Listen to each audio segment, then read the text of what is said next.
Mi novio me dijo que me callara, y nunca se ha arrepentido tanto de algo en su vida. Blake llevaba meses haciendo comentaritos sobre lo mucho que hablo, que podía aburrir a cualquiera hasta matarlo, que si algún día se me acababan las cosas que decir. Yo me convencía de que era su forma de bromear, hasta que una noche, en la fiesta de su mejor amigo, le estaba contando a la esposa de él sobre mi ascenso, y Blake soltó, delante de todos. Por Dios, podrías cerrar la maldita boca aunque sea una vez en tu vida. Lo dijo tan fuerte que lo escuchó la fiesta entera. A nadie le importa tu trabajo aburrido, y suenas como una desesperada rogando atención. Todos se quedaron en un silencio muerto mientras la cara me ardía, y Blake nada más se rió y dijo que esto era lo que aguantaba todos los días. No volví a decir una sola palabra el resto de la noche, y Blake lo estaba disfrutando en el camino a casa, subiéndole al estéreo y hablando de lo tranquilo que era todo sin mi cotorreo. Cuando seguí callada durante el desayuno del domingo, literalmente me dio un beso en la frente y dijo que deberíamos hacer esto más seguido. No hablé el resto del domingo, cosa que a él le encantó. Pero el lunes en la mañana se perdió su presentación enorme, porque no le recordé poner la alarma como siempre hacía. Se despertó 2 horas tarde, perdiendo la cabeza por qué no lo había levantado. Yo nada más me le quedé viendo mientras corría como pollo sin cabeza buscando su laptop y su corbata buena. Su jefe le habló para decirle que ni se molestara en ir. Y Blake se pasó toda la noche despotricando por lo cerca que estuvo de que lo corrieran, mientras yo seguía sentada en silencio, poniéndolo peor. «Esto es tu culpa», repetía. Pero yo solo lo miraba con los ojos apagados y no decía nada. Después se le olvidó por completo la cena de cumpleaños número 60 de su mamá, porque normalmente yo me encargo de todo lo de su familia. Ella dejó 6 mensajes de voz, llorando que, obvio, no le mencioné, cada uno más histérico que el anterior. Para cuando revisó el teléfono, ella ya estaba convencida de que la odiaba. Me llamó psicópata por llevar esto tan lejos, pero la verdad su berrinche solo me dio más ganas de nunca volver a hablarle. Su mamá le habló a su hermana llorando de que su único hijo la había abandonado, y de repente toda la familia estaba metida en el drama. Todo se hizo bola de nieve a partir de ahí, porque una compañera de trabajo de Blake pasó por nuestro departamento el martes, cuando él no estaba, y yo me quedé ahí parada, muda, mientras ella me preguntaba si estaba bien como por 10 minutos seguidos. No dejaba de preguntar si Blake me había lastimado, si necesitaba ayuda, que si parpadeara 2 veces para decir que sí. Yo solo la miré fijo hasta que se fue con cara de terror. Regresó a la oficina convencida de que Blake abusaba de mí, y de repente lo estaban llamando a juntas sobre recursos de violencia doméstica y terapia obligatoria. Su jefe hasta le preguntó si necesitaban mandar a alguien a revisar cómo estaba yo, y Blake tuvo que explicar que le estaba dando la ley del hielo, lo cual lo hizo sonar todavía más como un abusador. La gala de la empresa el viernes fue una belleza de ver. Cada ejecutivo que intentaba hablarme recibía puro silencio, mientras Blake corría a explicar que yo era tímida, cosa que nadie se creyó porque el año pasado había andado platicando con todos. La esposa del director me acorraló en el baño tratando de deslizarme folletos de un refugio para mujeres. Y cuando no le respondí, llamó a seguridad para asegurarse de que Blake no me tuviera de rehén o algo así. Recursos Humanos lo suspendió de inmediato antes de que siquiera llegáramos al estacionamiento, diciendo que necesitaban investigar los reportes preocupantes sobre su situación en casa. El sábado sus amigos vinieron a la noche de juegos y por fin entendieron por qué todos estaban preocupados. «¿Qué diablos le hiciste?», preguntó su mejor amigo después de que yo serví los bocadillos sin decir una palabra. Blake de hecho admitió lo que había dicho, y se podía sentir cómo bajó la temperatura. Todos se fueron poniendo pretextos de que tenían que madrugar y de compromisos olvidados, y su mejor amigo, al salir, me dijo que yo merecía algo mejor, lo que hizo que Blake aventara una botella de cerveza contra la pared después de que se fueron. El vidrio quedó regado por todo el piso de la sala, y Blake ni se movió a recogerlo. Se quedó parado en medio de la cocina, respirando fuerte, esperando a que yo dijera algo, que gritara, que llorara, que le rogara que se calmara, como habría hecho cualquier otro día. Me quedé sentada en el sillón con las manos sobre las rodillas y lo miré recoger él solo los pedazos, uno por uno, maldiciendo entre dientes. Por primera vez en meses no sentí el nudo en el estómago que me daba cada vez que él se enojaba. Sentí otra cosa, algo frío y firme que se me había ido asentando en el pecho toda la semana. Esa noche dormí en el cuarto de visitas, no como castigo, ni para que él lo notara. Dormí ahí porque quería, y esa fue toda la diferencia. A la mañana siguiente Blake tocó la puerta con 2 tazas de café y esa sonrisa que usaba cuando quería que todo volviera a ser como antes. Oye, exageré, dijo, dejando una taza en el buró. Lo de la fiesta, lo de la botella, todo. ¿Podemos hablar como adultos? Oh, agarré el café. No dije nada. Él se sentó en la orilla de la cama. Renata, en serio, ya párale al silencio. Me estás arruinando la vida. En la oficina todos creen que soy un monstruo. Mi mamá no me contesta. Todo por un comentario tonto que hice cuando andaba tomado. Lo miré tomar aire para seguir con su lista, y me cayó el 20 de algo que llevaba años sin ver claro. Ni una sola vez me preguntó cómo me sentí yo cuando me mandó callar en frente de 40 personas. Todo era lo que le estaba costando a él. Su reputación, su mamá, su trabajo. Yo no aparecía por ningún lado en esa cuenta. Me levanté, me metí a bañar, y mientras el agua caliente me caía en la nuca, pensé en mi ascenso. El de verdad, el que nadie en esa fiesta me dejó terminar de contar. El lunes empezaba formalmente como coordinadora del proyecto más grande que mi empresa había tomado en 3 años. Llevaba semanas preparándome para eso entre recordarle a Blake sus alarmas, organizarle la cena a su mamá y contestar los correos que él dejaba pudrir. Toda esa energía la gastaba en sostener la vida de un hombre que me decía aburrida. Cerré la llave. Por primera vez en mucho tiempo tenía las manos libres. El lunes llegué a la oficina 40 minutos antes que todos. Me serví un café de la máquina, abrí la carpeta del proyecto y empecé a marcar cada pendiente que había dejado esperando mientras mi cabeza vivía metida en los problemas de Blake. Cuando mi director, el señor Prescott, entró a las 8, ya tenía yo el cronograma completo pegado en el pizarrón de la sala de juntas. ¿Tú armaste todo esto?, preguntó, dejando el portafolio sobre la mesa. Anoche y esta mañana, contesté. Se quedó viendo el pizarrón un buen rato, asintiendo despacio. El ascenso te quedó chico, Renata. Tú y yo vamos a hablar de eso muy pronto. No sonreí como habría sonreído antes, buscando su aprobación. Solo dije, de acuerdo, y seguí trabajando. Algo dentro de mí ya no necesitaba que nadie me lo confirmara. A las 11 mi teléfono empezó a vibrar sobre el escritorio. Blake. ¿Dónde estás? ¿Por qué no me avisaste que salías temprano? Necesito que le llames a mi mamá por mí. A ti sí te contesta. 3 mensajes en 2 minutos. Metí el teléfono al cajón, boca abajo, y volví a mis planos. Por meses ese hombre trató mi voz como un ruido que había que apagar. Ahora estaba a punto de descubrir qué pasa cuando por fin la apago, pero no de la manera que él se imaginaba. No me quedé callada para castigarlo. Me quedé callada para poder oírme a mí misma por primera vez en años. Y lo que oí no tenía nada que ver con él. Los días siguientes en la oficina fueron los mejores que había tenido en años. El proyecto era un contrato con una cadena de hospitales del sur del estado, y el señor Prescott me puso al frente de la parte que antes le tocaba a Gary Wells, un tipo con 15 años más de antigüedad que yo que se pasaba las juntas revisando su teléfono. Me dio un equipo de 6 personas y una sala de juntas para mí sola. Pegaron mi nombre en la puerta con una hoja impresa y cinta adhesiva, pero decía Renata Salas, coordinadora, y yo lo leía cada vez que entraba. Trabajé como no trabajaba desde la universidad. Llegaba a las 7, me quedaba hasta las 8, y por primera vez en mucho tiempo el cansancio que sentía al final del día era un cansancio bueno. No el de aguantar a alguien, el de construir algo mío. El jueves Prescott me pidió que presentara el avance frente a la directiva. 3 directores, la vicepresidenta de operaciones y él.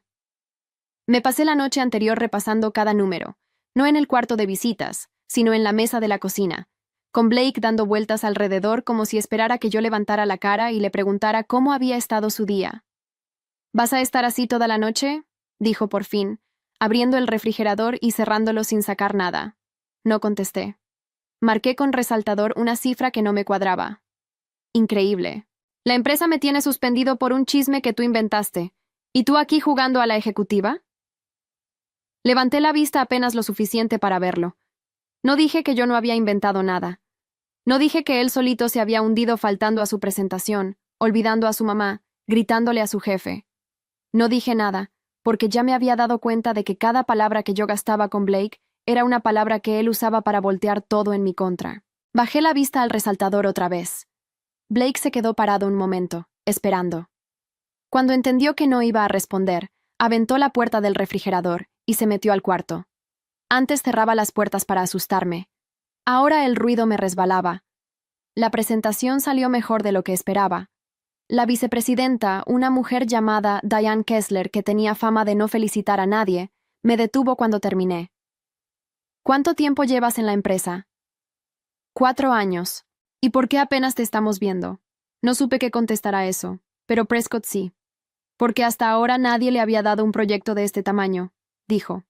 Diane asintió despacio, viéndome como se ve algo que uno estaba buscando sin saberlo. Antes de que yo saliera de la sala, se acercó y me habló en voz baja, solo para mí. Las personas que hablan mucho a veces son las únicas que se atreven a decir lo que los demás se callan. No dejes que nadie te convenza de que eso es un defecto. No supe si era un consejo o una advertencia, pero me lo guardé todo el camino de regreso al escritorio, porque era justo lo contrario de lo que Blake me había gritado enfrente de 40 personas. Salí de esa sala con las piernas temblando, pero no de miedo. Era otra cosa. Era la sensación de que había una versión de mí que llevaba años guardada debajo de las alarmas de Blake, de las cenas de su mamá, de los correos que él dejaba pudrir, y que por fin tenía espacio para pararse derecha. Esa tarde, cuando llegué al departamento, olía a comida. Blake había cocinado. La mesa estaba puesta con los platos buenos, los que usábamos cuando venían visitas, y él tenía puesta una camisa limpia como si fuéramos a salir. «Hice pasta», dijo, con una sonrisa que reconocí de memoria. Era la sonrisa de cuando quería que borráramos todo y volviéramos al punto donde a él le convenía. Me quedé en la entrada con las llaves todavía en la mano. «Sé que la he regado», siguió, sirviéndome vino sin preguntar. «Pero míranos, podemos superar esto. Tú y yo siempre superamos todo. Come, siéntate, cuéntame cómo te fue en tu cosa del trabajo». Ahí estaba, mi cosa del trabajo. El proyecto por el que la vicepresidenta de la compañía me acababa de preguntar por qué no me habían visto antes, para Blake seguía siendo una cosa. Dejé las llaves en la mesa de la entrada. Caminé hasta la cocina, tomé un plato del que él había servido y comí de pie, junto a la barra, mirando por la ventana. No me senté a la mesa que había puesto. No probé el vino. No le conté nada. Blake dejó su tenedor. ¿En serio? ¿Ni siquiera vas a sentarte? Y por primera vez en toda esa semana sentí que la decisión ya estaba tomada, mucho antes de que yo la pusiera en palabras. No estaba callada esperando que él cambiara. No estaba castigándolo para que aprendiera. Estaba callada porque ya no había nada que yo quisiera de ese hombre, y cuando dejas de querer algo de alguien, se te acaban las razones para pelear. Renata. Su voz cambió, se puso dura. Te estoy tratando de arreglar las cosas y tú me haces esto. ¿Sabes qué? Eres tú la del problema. Siempre fuiste tú.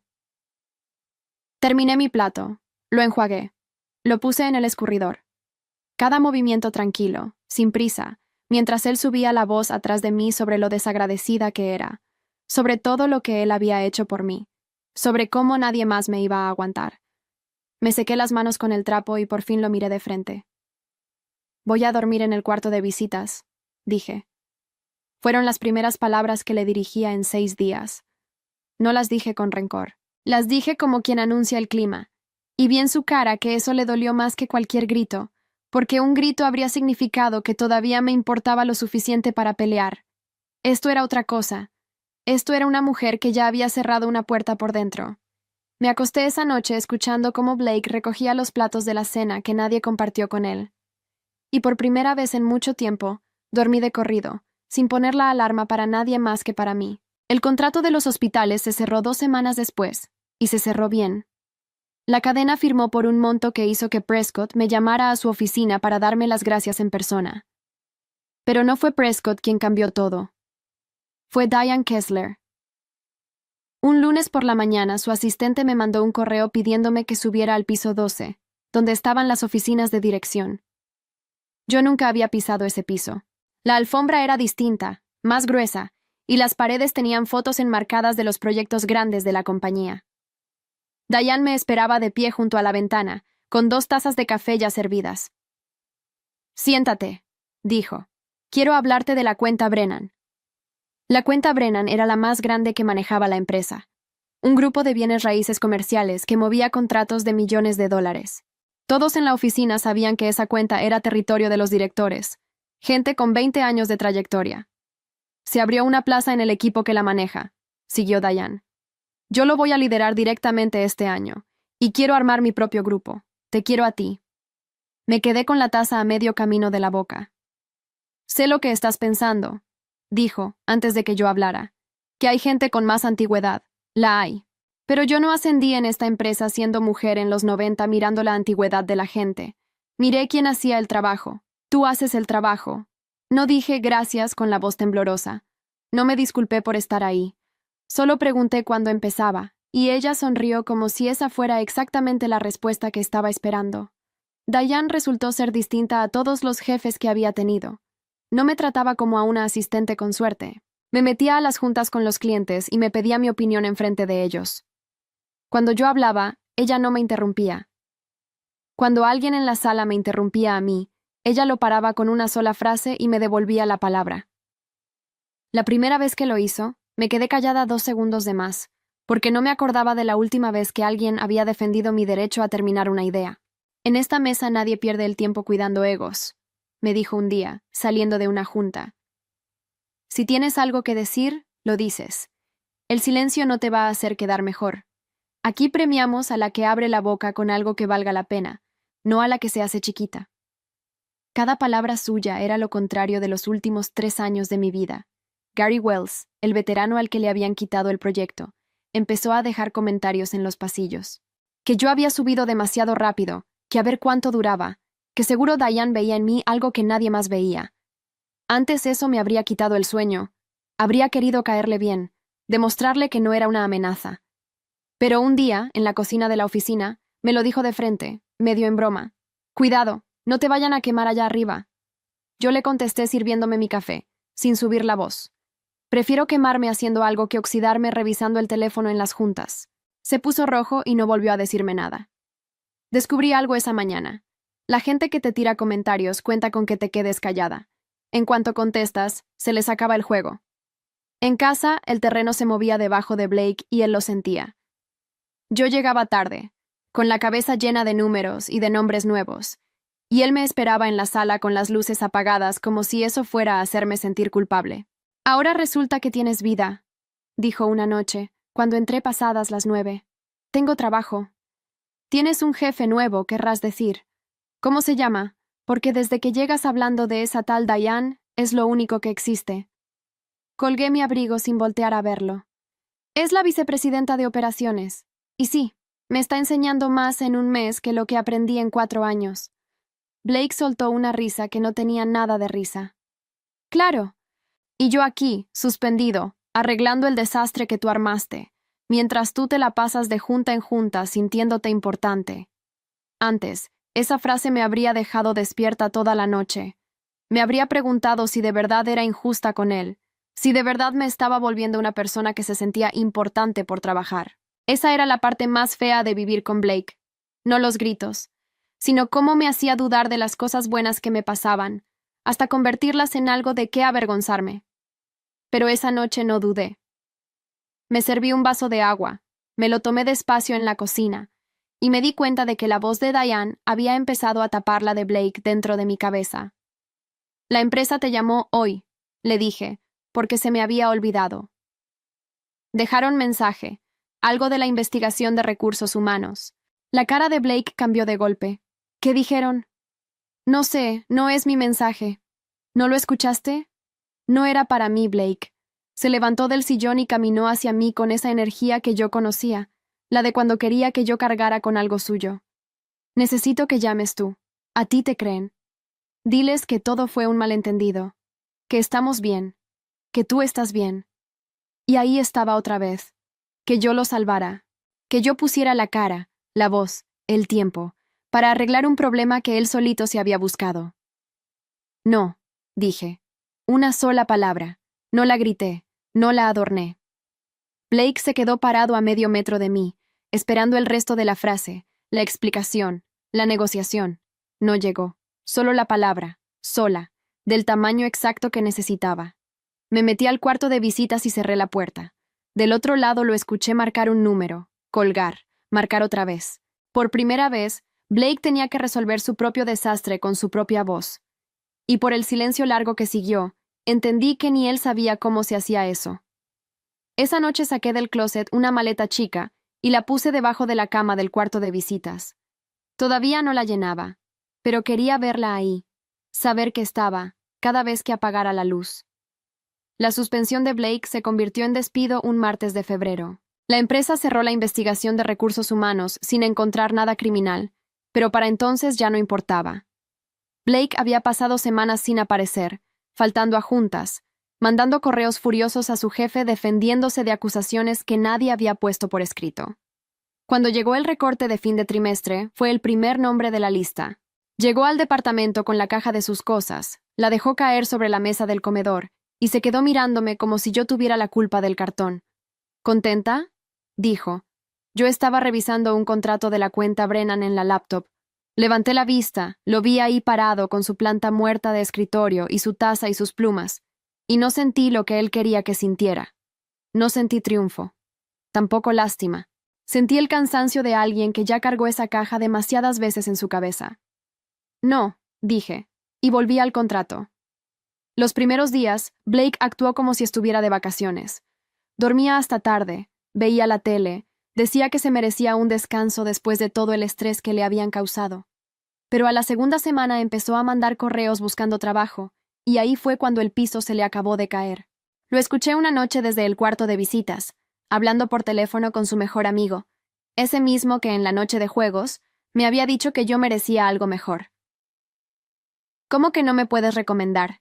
Trabajamos juntos, Ryan. ¿Me conoces? Silencio.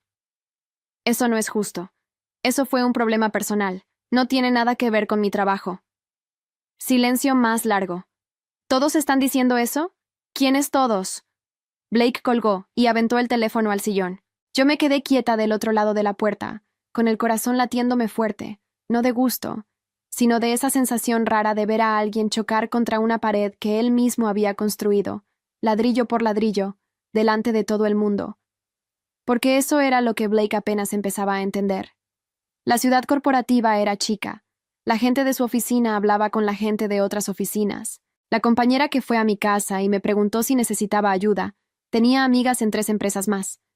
La esposa del director que llamó a seguridad en la gala jugaba tenis con medio consejo directivo de la industria. Nadie había levantado una denuncia. Nadie tuvo que hacerlo. Blake simplemente se había vuelto el hombre del que la gente había oído algo incómodo, y en ese mundo eso bastaba para que dejaran de contestarle los correos. Y lo que más lo desesperaba, lo que lo tenía dando vueltas por el departamento a las 3 de la mañana, era que yo no había hecho nada. No había llamado a nadie. No había contado su versión ni la mía. No había movido un solo dedo en su contra. Tú les dijiste algo, me acusó una mañana, plantándose entre la puerta y yo cuando iba de salida al trabajo. A tu gente, a los de tu oficina. Algo dijiste. No he dicho una palabra de ti a nadie, Blake, ni una. Entonces, ¿por qué nadie me contrata? Y por fin lo dije, no con rencor, con la calma de quien ya lo pensó mucho. Porque durante años te la pasaste tratando a la gente como si fueras el único que importaba en el cuarto. A mí me lo hiciste enfrente de 40 personas en una fiesta. ¿De verdad creíste que yo era la única que lo veía? Blake abrió la boca para responder y no le salió nada. Me hice a un lado, agarré mis llaves y salí. En el elevador me temblaban un poco las manos, pero no me arrepentí de una sola palabra. Esa semana me llamó la mamá de Blake. Cuando vi su número en la pantalla pensé que era para reclamarme, para pedirme que arreglara las cosas con su hijo como siempre. Pero me habló bajito, como quien no quiere que la escuchen del otro cuarto. Renata, mija, ¿tú estás bien? Le dije que sí. Hubo un silencio largo. Yo lo crié, dijo al fin, y sé cómo es. Su papá era igualito. Yo me aguanté 40 años pensando que así era el amor, que una tenía que hacerse chiquita para que ellos cupieran. No te aguantes tú. Colgué con los ojos ardiendo, pero no de tristeza. Era otra cosa, algo tibio y raro, porque en 4 años esa señora era la primera persona de la familia de Blake que me hablaba como a una persona y no como a la que le organizaba las cenas a su hijo. Ese mismo día, en la oficina, Diane me llamó a su oficina otra vez. El grupo Brennan quiere que alguien de nuestro equipo se mude a su corporativo 3 meses para coordinar la fusión de sus sistemas, dijo. Es una responsabilidad enorme. Es también la clase de cosa que decide una carrera. Te propuse a ti. ¿A su corporativo? ¿Eso dónde queda?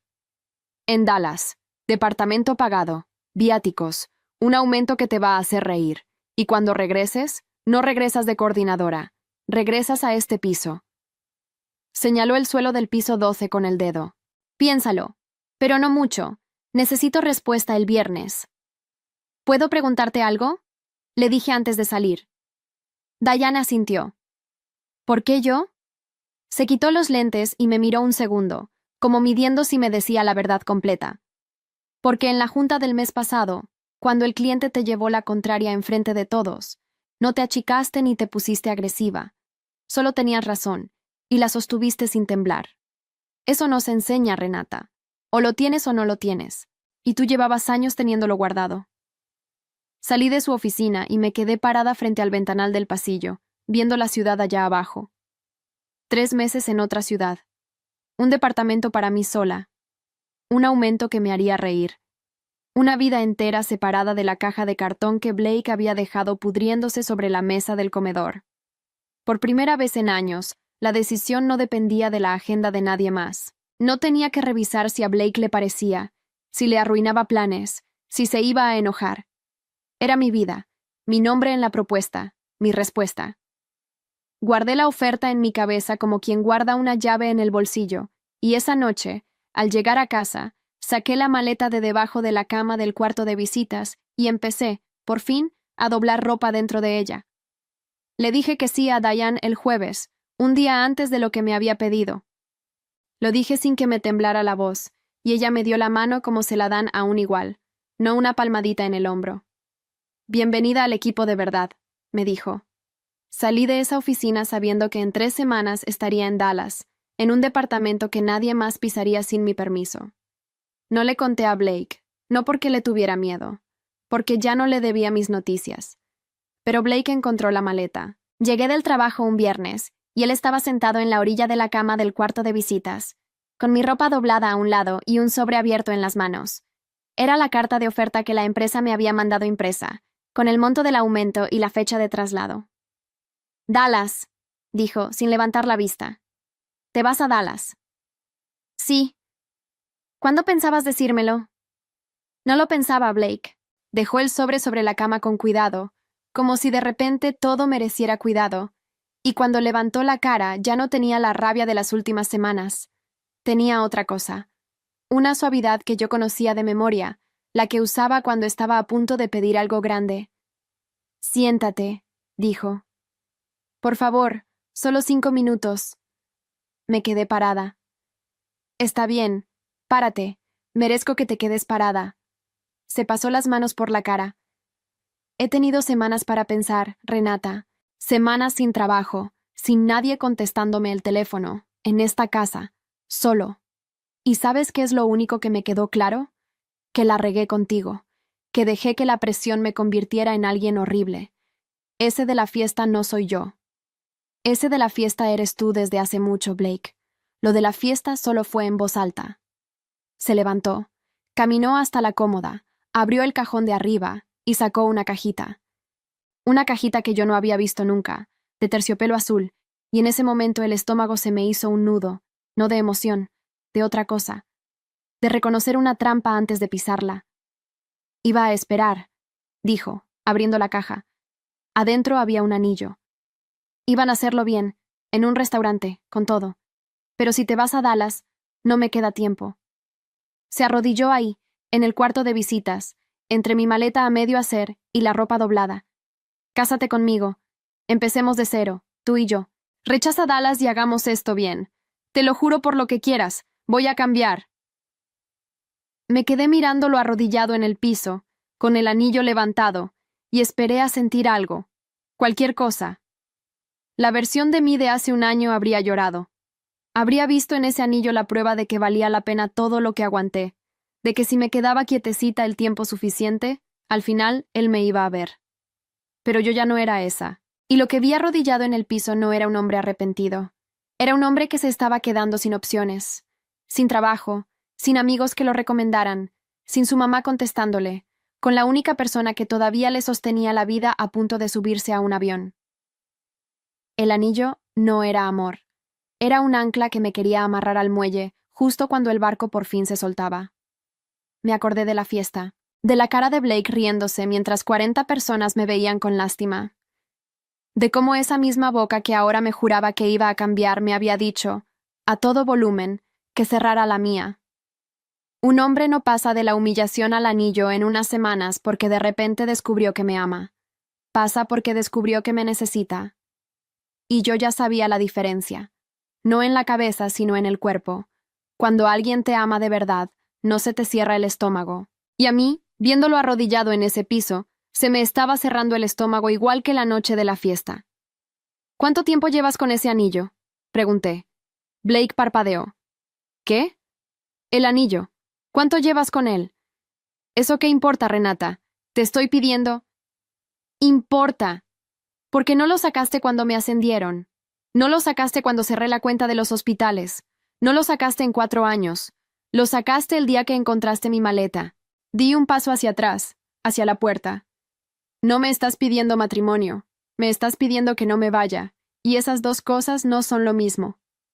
Blake se quedó arrodillado un segundo más, y luego se levantó, y la suavidad se le cayó de la cara como se cae una máscara mal pegada. Pero todavía le quedaba una carta y la jugó. Después de todo lo que hice por ti, dijo, la voz otra vez subiendo. Te aguanté cuando no tenías nada. Llegaste a esta ciudad sin conocer a nadie y yo te presenté a la gente. Yo te di un techo, Tú me cobraste renta, lo corté. Literalmente, cada mes. La mitad de la renta, la mitad del súper, la mitad de la luz, y encima te organizaba la vida gratis. No me diste un techo, Blake. Me cobraste por dormir debajo de uno mientras yo te sostenía a ti. Se quedó callado, porque eso era cierto y los dos lo sabíamos. En 4 años nunca me había regalado nada. Solo me había hecho sentir que sí, que yo le debía algo, que sin él me habría hundido. Y yo me lo había creído tanto tiempo que se me había vuelto parte del cuerpo. ¿Sabes qué? Vete a Dallas, escupió, cerrando la cajita de golpe. Vas a estar allá, sola, en una ciudad donde no conoces a nadie, dándote cuenta de que sin mí no eres nada. Nadie te va a aguantar, Renata. Nadie. Ahí estaba. El hombre de verdad, otra vez, en cuanto le quité lo que quería. Y me di cuenta de que le había hecho un favor a mi memoria, porque cada vez que en Dallas me diera miedo estar sola, iba a recordar exactamente esta cara, y no la del hombre arrodillado con el anillo. Gracias, le dije. ¿Gracias de qué? De recordarme por qué me voy. Entré al cuarto, agarré la maleta, y la terminé de hacer con él parado en el marco de la puerta, viéndome doblar cada blusa. No me apuró, no me detuvo. Cuando cerré el cierre, el sonido llenó todo el cuarto, y fue el sonido más limpio que había escuchado en años. Esa noche dormí en un hotel cerca del aeropuerto, no porque tuviera que irme todavía, porque podía. Dallas me quedó grande al principio, y eso me gustó. Un departamento en un piso 15, con ventanas que iban del techo al suelo y una cocina que solo yo ensuciaba. La primera semana me despertaba a medianoche sin saber dónde estaba, y luego me acordaba, y me volvía a dormir con una sonrisa que nadie veía. Aprendí cosas que ni sabía que no sabía. Aprendí a cenar sola en un restaurante sin sentir que todo el mundo me veía. Aprendí a arreglar yo la llave del lavabo con un video del teléfono. Hice 2 amigas en el edificio. Una que corría en las mañanas y me arrastró a correr con ella, y otra que trabajaba en finanzas y me enseñó a mover mi dinero para que trabajara solo. Por las noches, a veces, me quedaba en el balcón con un café viendo las luces de la ciudad, y el silencio de ese departamento no se parecía en nada al silencio con el que había castigado a Blake. Aquel silencio de antes estaba lleno de él, de esperar, de aguantar. Este estaba lleno de mí. El trabajo con el grupo Brennan fue lo más difícil que había hecho en mi vida, y también lo mejor. Coordiné la fusión de sus sistemas con equipos de 3 estados. Me equivoqué. Aprendí. Volví a levantarme. Hablé en juntas donde yo era la persona más joven y a veces la única mujer, y no me hice chiquita ni una vez.